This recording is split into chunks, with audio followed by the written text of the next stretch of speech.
Okay, and we're on the air, Greg. So, to everybody watching, I'm Matt Finch. I'm here with Greg Vaughn, and we're going to talk about the Lost Lands campaign of Frog God Games. Greg is the primary author of that, who's put it all together. Wanted to also remind everybody, please don't forget to subscribe not only to this channel so that you get updates when new and fascinating things come out, but also subscribe to the Frog God Games channel. What they're doing right now is a lot of playing games online rather than informational videos like this one, but they're going to be adding, in addition to that, some more stuff kind of like this. But at the moment, Greg and I are going to talk about the Lost Lands. So, Yes. Greg, this one, what I'm thinking of for this one is that we just start talking about it. As I recall, something happens in the year -10,000. Something happens in the year -10,000. I think you're probably referring to the year -65 and change, That which could would be. be 10,000 years ago. All right. Is that what you're referring to? The whole Pro- Orcus thing that's from it. Rappanothic? Yeah. So at the beginning of Rappanothic, there's a little background thing that talks about Orcus having this secret temple city of Zar and the big war that ends up in the army of light chasing the bad guys to the Forest of Hope and ending up in the Dungeon of Graves. All those names are very descriptive except for Forest of Hope, which is a total misnomer. So then when I wrote Slumbering Czar as sort of not really a prequel, but to go along with that, I added an additional quote, which was just Orcus saying, "This world is mine." And it was circa 10,000 years ago. Okay. And that was when he had made his big gambit to try and take over this material world that is the Lost Lands, a planet that at the time was known as Boros. Now it's more formally known as Loyagir, but most people just call it the Lost Lands. And that was thwarted by some deities of good. And sort of in the last 10,000 years and through most of the Necromancer Games products, we've been seeing Orcus's attempts to get back in the game and regain the foothold that he once possessed in the And there Lost are Lands. other players in the. I mean, one of the major focuses of the Lost Lands, and this is something that just emerged from the Necromancer products, which is sort of cool. But you've got Orcus trying to claw back into control. You have several other demon princes for Oh the yeah, most part. There's not so much a thing on devils. Devils are going to show up a little bit more as we get toward the east, but in the west, it's this sort of general battleground of demon princes and demon kings and their followers, and of course they're all operating under the surface, and so yes. that is, and especially I think in Cults of the Sundered Kingdoms, that's Right, yeah. And Cult of the Sundered Kingdoms was not only a chance for us to showcase a big portion of the Sinur Coast region, but I also detailed 13 major evil cults that operate in that general area and elsewhere as well. And yeah, it's mostly demon lords. There's a few. It's got one or two great old ones in it. It's got an evil goddess of thieves in it, Mercure. I can't remember off the top of my head, but several things like that. But sort of the principal players, going back to the beginning of Necromancer Games and what would become the Lost Lands, was this age-old uh, Cold War, sometimes hot war, between the two gods of good, Thyre and Muir, who are brother and sister, and Orcus himself. And it was their great conflict of 10,000 years ago that sort of set the main events of the main adventures that have appeared from Necromancer Games and through Frog God Games. However, there's a lot more going on. That's just sort of been the highlighted adventures. Uh, for instance, in Slumbering Czar Saga, there were actually three gods, and that's sort of one of the big mysteries of the Slumbering Czar Saga is who are the three gods? It's Thyre and Muir and blank, and you can actually discover that. And sorry, spoiler alert, that adventure did come out 7 years ago. So if you haven't got it yet, I won't give any more information so you can get it. But yeah, so there was actually kind of a triumvirate of gods. And you just see these things playing out throughout Necromancer and Frog God games. And one of the neat things about the Lost Lands with Frog God games is we've been able to expand upon that and show how Fire, MOAR, and Orcus are the focus of everything, which they kind of were early on. There's so much more going on. Like in Bards Gate, the re-release this last year, we see a big struggle that's been occurring for even longer between the demon lord Pazuzu and the bird goddess Rihanna. And they sort of had a primordial battle in the area that would become the Stoneheart Valley, and actually are partially responsible for forming the riverbed of the Stoneheart River around which Bards Gate is built. So there's deep lore that goes back way into prehistory and really more or less to the beginning of time that is connected to the Lost Lands and is sort of intended to be able to incorporate any mythos from any game, from any world, assuming a shared multiverse sort of thing. And then the so really what started out as looking like it was a central kind of theological battle between Tyr and Muir, as I say him, and Orcus. Really, as it turns out, that, and I'm gonna hold up my high-tech map of the Gulf of Akados region. Yes. That is really something that only occurs sort of in this area, and then down a little bit further into the Sinnar coast region. And then beyond that, it's sort of a scattered thing where you've got, Yes. Isolated, demon worshipping cult groups of Orcus. But when you get outside of that sort of hot zone with Orcus, you start seeing a lot of the other the things that are being done by the other demon lords. And in some cases, and I don't think anybody else, I think that's probably the biggest sort of battleground between any particular groups of people that we've done, unless you count giants and Norse gods in the Northlands. But right. And that's, sorry, go ahead. No, you go ahead. I was going to say, and that's just sort of the modern arrangement for it, because there's a much more ancient battle involving Orcus that took place over on the other continent of Libanos and is sort of mentioned in the Splinters of Faith series that came out very early on from Frog God Games. It was Orcus under a sort of a pseudonym of Aracus, so it's not much of a pseudonym. It's a slight pseudonym. And we've got this lore that Bill created of the struggle between Arden, a now dead god of the sun, and Sithaga, who is, of course, Bill Webb's handle from back in Necromancer Games days, the demon frog god. And that is something that has also been ongoing, and we're only now starting to explore that. We get to see a little bit of that in the Sword of Air, which came out a couple of years ago, and we realize some more about how Arden was killed and what it meant as far as Sithaga.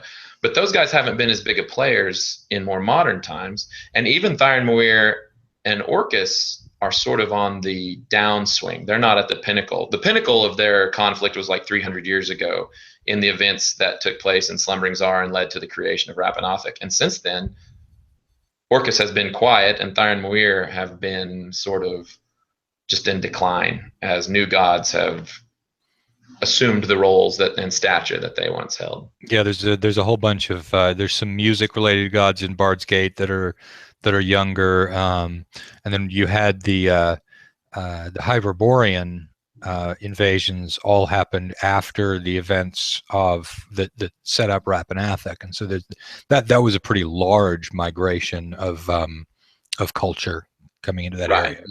So Thyron Moir were officially part of the Hyperborean pantheon, though the Hyperborean pantheon was largely cobbled together. That it's like they took the best of all the different cultures they encountered. So you can feel kind of if anything, there might be the Hellenistic, Romanesque kind of feel to it. But because Thyr, you said you call him Tyr. Well, that's because Tyr is the Northlander. Well, actually, it's the Heldring god. The Northlander version is Tirwaz. But they're the same god. It's just represented in different cultures. the Thyre spelling and my pronunciation is sort of the Hyperborean take on it. Okay, fine. Tyr would be the Heldring, which is sort of a Saxon take on it, and then Tiwaz would be the Northlander, which is very much a Viking take on it. But it's the same god, just represented in 3 different cultural looks at it. Okay, well, I'll just say that, since the Borderlands area, which is the one that I did the most, has got sort of has got French and Languedoc pronunciations in it. The th it makes a t sound pretty much in that sort of accent. So it's absolutely going to be tier. When they look at the way that the Bards Gate people spell it. So okay, sounds fine to me. There's always a way that everyone can be right about the campaign. That's right. And that was part of the deal with the Lost Lands, is it's a big world so that everything can fit. It's humongous in size. The big poster maps. So these are the close-up poster maps that we've released so far. For instance, this is the Siner Coast region. So if you take these and add a 4th row, so they're 4x2 instead of 3x2, those will be the poster maps for the Lost Lands. And instead of each hex on here being 50 miles, on the Lost Lands, each hex will be 100 miles. So you're doubling, or I guess quadrupling, since it's in 2 different dimensions, the area. It's just a massive land formation. It's a big planet. Chuck and I like to joke that the planet's the size of Jupiter. It's probably, I don't know, I'm not an astrophysicist, but it might be approaching the size of Jupiter. I'm not sure. I think both of us did some calculations. I'm just not sure how accurate our math would be on those calculations. It's way bigger than Earth. Definitely way bigger than Earth. But it encompasses a lot of very different adventures that were written over the last 15, 17 years. That had very different backgrounds and very different, you gotta be able to encompass all this world history and all these different empires and stuff. Okay, so speaking of empires, let's list out some of the various cultures that you've got in that area. And let me start with the Borderlands just so I can get it. And so we'll be talking about the scale. The Borderlands is an area that was originally conquered by the Hyperboreans, and then the empire, it's called the Kingdoms of Foer, moved in there, and you had the indigenous people that were there, plus a bunch of elves, and all of that sort of comes together into the Borderland culture, which is a little bit French and a little bit Provençal, but it's the land of the troubadour sort of era, where it's set, roughly in a something that's generally a technological level, between the year 1100 and about 1215, 1250. Yeah, thereabouts. So that's one of the cultures, and that's not one of the major ones. So take it from there. You want to talk about Foer, or you want to talk about the Hyperboreans? I'll start with Hyperborea. So the dominant historical culture, as seen on this continent in particular, and really for most of the other continent of Libanos that we'll be featuring as well, is the Hyperborean culture. It was a race that marched out of the north approximately 3,500 years ago, and ran into the Great Continental Forest, which at that time, the existing empire was basically elves, with very small human enclaves of what are known as the ancient folk, sort of a tribal culture, not very well developed. And so the Hyperboreans quickly just rolled over all of the ancient folk and incorporated them in as auxiliary troops, very much Caesar and Gaul type of thing, and then ran into the elves at the edge of the woods and finally met somebody that could be a match for them. And it resulted in a very perilous retreat from the elves. And it looked like the Hyperboreans were going to be defeated until some secret deals they had cut with the dwarves of the Stoneheart Mountains, who had long time been enemies of the elves of the Acadonian Continental Forest, got involved, and basically it turned into a giant elf massacre. So the result is that the elves, for the most part, withdrew into the west, and the Hyperborean culture became dominant and did a lot of clear cutting. So there's still large tracts of forest on the continent of Akados, but not anything like what there used to be. And the western portion of the continent beyond the Crescent Sea is still the remnant of that continental forest. It's still heavily forested and still controlled by the elves. The dwarves and the Stonehearts mainly stayed in those mountains and various other mountain ranges. And that all worked out pretty well for about 100 years until the original culture that the Hyperboreans came from, which would technically be the Hyperboreans as well, but they just called them Boreans because they were from the polar continent of Boros. And they kind of said, hey, you guys are supposed to be paying taxes to us and stuff, not forming your own empire. So there was a big war of independence thing, and where the Hyperboreans basically split off from the Boreans of the north and very nearly got beaten, except for the timely intervention of a large number of half-elves who were sort of the result of the original Hyperborean conquest and the assimilation of the surviving elven culture that had not retreated. And it also involved a big betrayal of the Stoneheart Mountain dwarves. They sort of got used as a sacrificial lamb. We're getting a picture of the Stoneheart dwarves. Yeah. Are you getting ready to show me art, or are you talking about a mental picture? No, mental picture. Oh, okay. I was like, wait, did we get some art? Okay. No. It's a history of betrayal here with these dwarves. Yeah. So the dwarves stuck it to the elves, and then later the humans and the half-elves stuck it to the dwarves to defeat the Boreans. And so since that time, we're talking 3,300 years ago, most of the mountain dwarves pretty much hate the lowlanders. So you don't go walking through the major mountain ranges if you're human, because you don't have to worry about just orcs and what have you. The dwarves will kill you. Now, there's a lot of hill dwarves who were not related to those clans, and so they get along just fine. So most player character interaction is with hill dwarves, and most player characters are hill dwarves. You can have mountain dwarves, but that'd be an exception. So that sort of created the status quo where you've got a human-dominated continent with friendly but smaller groups of elves and half-elves, and friendly but smaller groups of hill dwarves, and then you sprinkle in your gnomes and halflings and that sort of thing. But the greatest concentration of dwarves are out of the picture up in the vast mountain range, the Stonehearts, and the greatest concentration of elves are out of the picture in the western forest, known as the Green Realm. So you've got some adventure areas where you can fight what are traditionally PC races, but they're not. They're enemies of your traditional PCs. And so the Hyperboreans reigned supreme over the two continents together for a couple thousand years, and then through a series of setbacks and wars and bad moves, they eventually sort of fell apart. And what followed ultimately after that was the kingdoms of Foer, which was like very much a Frankish type of Charlemagne deal, where it was just sort of a small tribe, or not really a tribe, but a small group within the greater Hyperboreans, but they managed to militarily assimilate a bunch of surrounding areas and groups and sort of became the new dominant empire. Their reach was never quite as far as the Hyperboreans, and they didn't get quite the same amount of universality that the Hyperborean culture did. But they basically, the Foerdwith, the kings of Foer, were the big daddies until about 300 years ago. The events of Slumbering Tsar, the Army of Light that led to Rapanothik, sort of spelled the death knell. So they are a much shrunken area in the center of the continent of Ikados.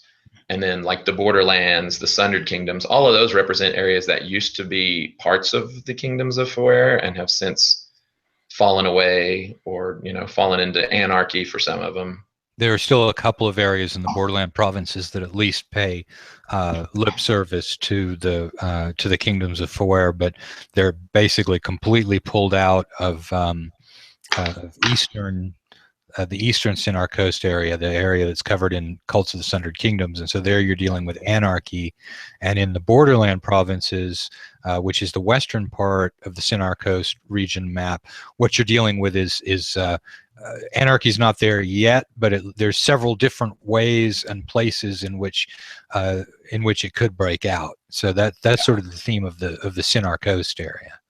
And it also shows perhaps one of the most successful splinter kingdoms. That happened a lot with the remains of the kingdoms of Foer in the kingdom of Suli, which not only declared its independence successfully, but also managed to grab a couple of the former Foer vassal states to become its own vassal states. And that didn't happen just in the center coast, like in the western parts of Akados, which we haven't revealed yet, but will be in the campaign setting. There's like the kingdoms of Withy Strife and the kingdom of the Vast and the kingdom of the North Heath and all these places that splintered off and are now independent nations, but were once part of the kingdoms of Foer. And then you've got like Bards Gate, which has always managed to maintain its independence just through neutrality and trade agreements and stuff. It was more or less a vassal of Hyperborea back in the day, but it was never officially a part of the kingdoms of Foer. It was allied with them, but was never subservient to them. And the kingdom of Endhome was it was held by the Foerdoath, but not for terribly long before they threw that off too. I mean, Right. The large, and it's interesting the way that the historical thing works too. Is that you've got sort of Frankish Merovingian folks, spreading out in this very rapid military expansion, and very much like in history, they grabbed a lot of the land, but they didn't get much loyalty from the cities, and that is reflected in a lot of the Lost Lands. That most of these cities, they don't have peaceful relationships. I mean, off the top of my head, I think Vermis is pretty well in the pocket of Foer, and that's a large city. Yeah, that's the capital of Aachen province, which is still loyal.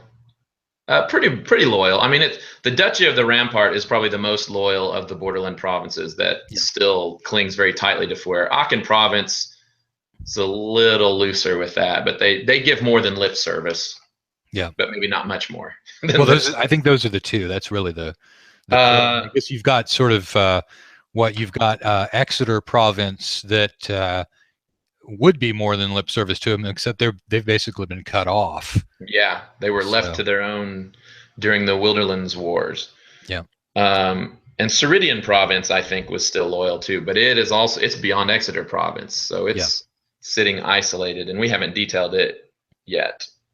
Yeah, Ceridian province basically it shows on the Sinar Coast region map. You can see just the sort of northern tip of it, but it is just right there. So it extends south between the Wiltangle Forest and the Scar in the Sky peaks, right there. Yeah, and then its story is similar to the general set of issues that are common across the Borderlands and over into Sunderland and Old Burgundia in the east.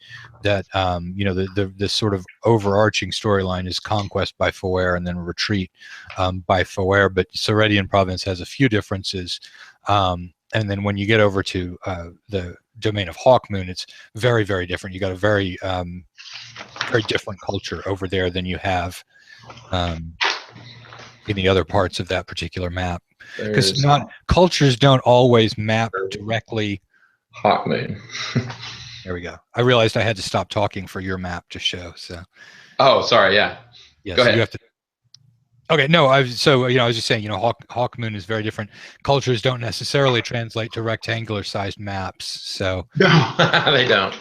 They don't. In fact, I think it's a military joke that the definition of combat is an engagement with the enemy that happens at the intersection of two or more maps. Probably so. I haven't heard that, but that makes sense. Anyway, so that's the major ones. You were a medic. You were a medic in the army, so they probably weren't letting you see maps at all. I looked at maps. I just didn't do much engagement with the enemy.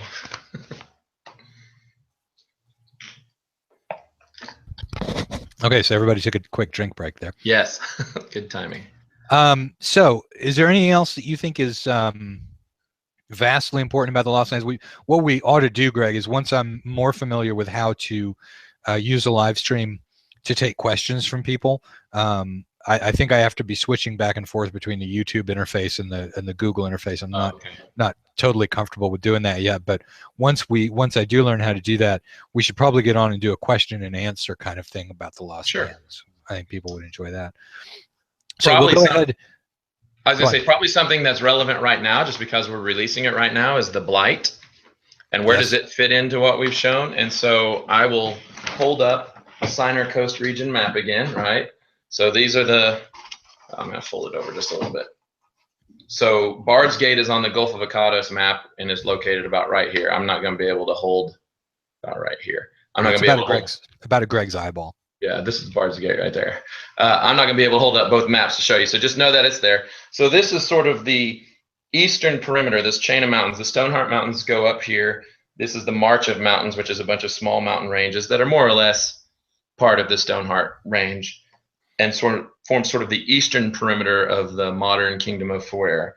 You got the Duchy of the Rampart, which is still very much a part of it, and the Aachen Province, which is nominally a part of it. So then everything over here is the Kingdom of Foer. But if you go about 1,500 miles this way, you reach the Crescent Sea, and that's where the city-state of Castorage is, more or less due west of like the Duchy of the Rampart. We've got a poster map that's with that book, but it's a localized area, kind of like we did with the Northlands, so it won't connect up. But when the campaign setting comes out, you'll be able to see how it connects. So it is a part of this world. It's in the same general area, but it's a very large landmass, so it's on the opposite coast of what we've been showing so far in our regional maps, for anybody who was curious. Okay, so hopefully that's fulfilled some of the curiosity of the Lost Lands fans. And with that, although I don't have a timer, I think we've probably spent about as much time on the video as we want to have in one single broadcast. So, I think so. Yeah, we'll go ahead and close it for now, and we'll see more from Greg later on when we're able to, once I've figured out the technology of how to do it better. And so for now, have your game and imagine the hell out of it. All right, bye.